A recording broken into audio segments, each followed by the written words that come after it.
All right, so if you have not taken out a piece of paper, take out a piece of paper now. Today you are reviewing, while I'm not here, substitution, elimination, and graphing. So we're gonna do a few of these, and then you have a review worksheet. So write these down so that you have a good reference point when you start doing your homework of what each method looks like.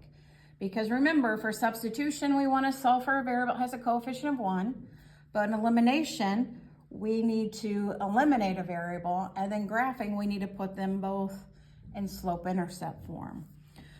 So if you want to write this, substitution, solve for a variable. Sometimes remember that's done for you. Elimination, you need to work on canceling a variable. And for graphing, you're going to put them both in y equals mx plus b form and continue slope on until they intersect, okay? So let's start with substitution. Number 1, x equals negative 2y plus 9. And the second equation is 3x plus 2y equals 7. So you need to write all this down. You should be writing this on your paper, not just sitting and watching. So write this on your paper.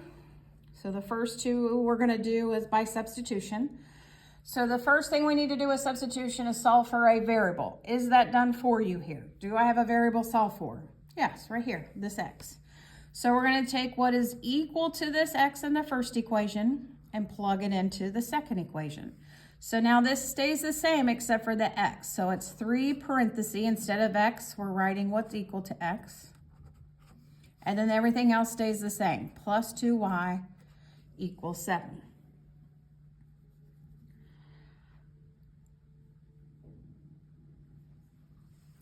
Now we distribute.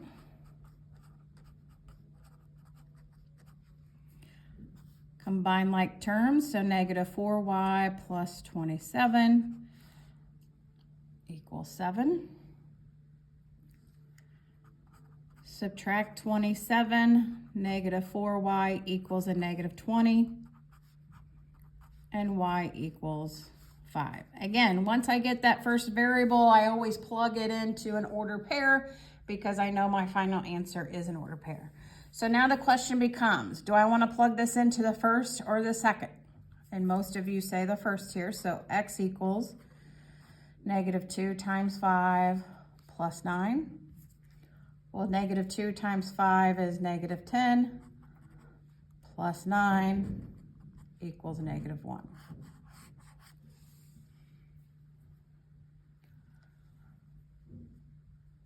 If you need to pause the video for a second, go ahead.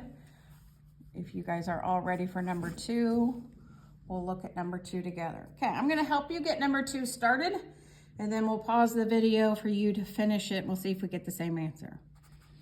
3x minus y equals 4, and 2x minus 3y equals negative 9. So again, remember, we need to solve for a variable that has a coefficient of 1. This one was done for us. Do I have a variable solve for here? No. Where do I have a coefficient of 1? Well, right here on this y. So we need to solve for this y. So what do I do to solve for this y? And hopefully you all are saying subtract 3x. So negative y equals negative 3x plus 4. Remember, y is not by itself. It has to be absolutely by itself, so we need to divide through by negative 1.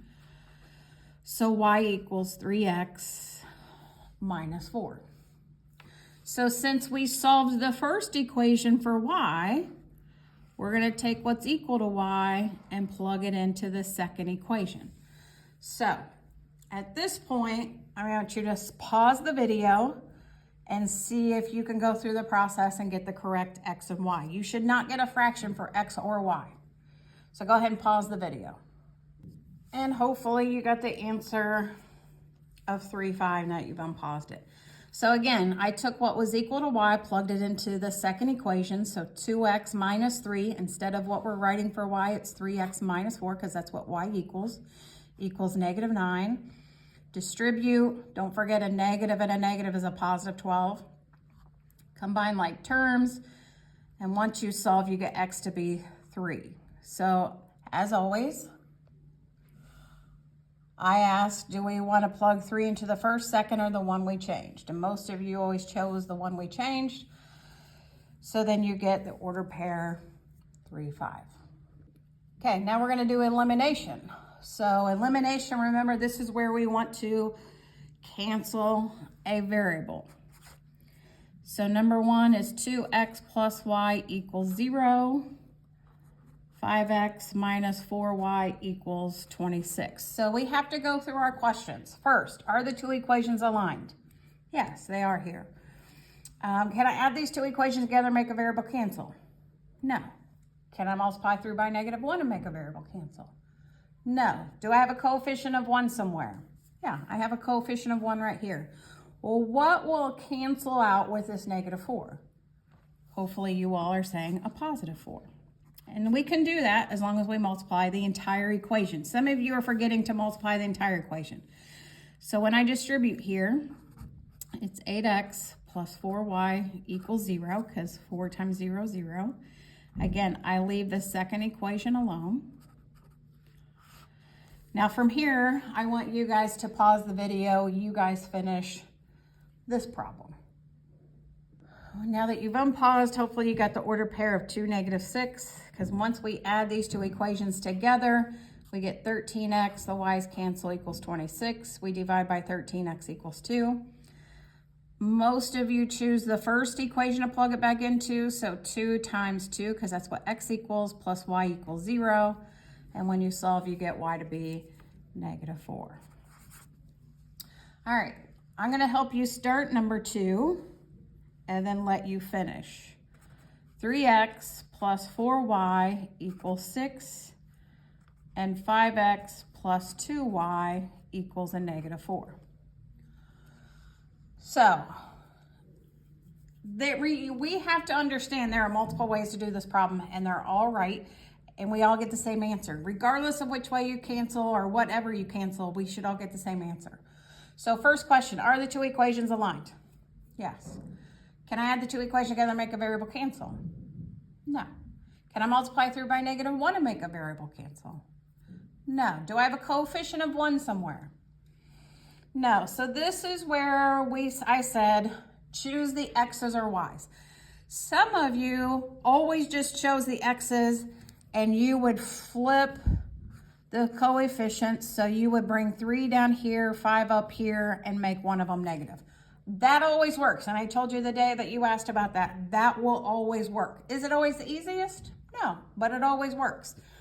Some of you are probably thinking to yourself, why would you do that when we could cancel out the y and just make this a negative 4? So you could multiply this bottom one by negative 2 and make the y cancel. Again, this is the beauty of this method, is there's multiple ways to do it and we all get the same answer. I'm gonna do it this way since I already have it written down. You guys, if you wanna go ahead and multiply this bottom by negative 2 to make the y's cancel, by all means do so. Regardless of which way you choose, I want you to press pause on the video and we'll see if we get the same answer, as we should. All right, now that you have unpaused the video, hopefully you got the same answer I did, which is the order pair negative 2, 3. If you didn't follow along, I multiplied the whole equation. Remember, you have to multiply the entire equation by 5. I multiplied the bottom equation by negative 3. Add the equations together and we get y to be 3. Then I plugged that 3 into the first equation, which is 3x plus 4, plug 3 in for y, equals 6. And when you solve, you get x to be negative 2. All right, so I'm not gonna do a review graphing one because you guys, we just did it yesterday. We put them both in slope-intercept form. And remember, for that first line, you're going to continue slope on. And you may have to go both directions to continue slope on. And then the other line, you continue slope on until it has that exact point of intersection. And then you name that point, okay? And then the last thing you're gonna see in your homework is they're gonna say to use any method. Well, when they say to use any method, you get to choose. Most of you will choose elimination, but you can do the problems by substitution or elimination. When they say to use any method, you get to choose. Okay, that's all I have for you today.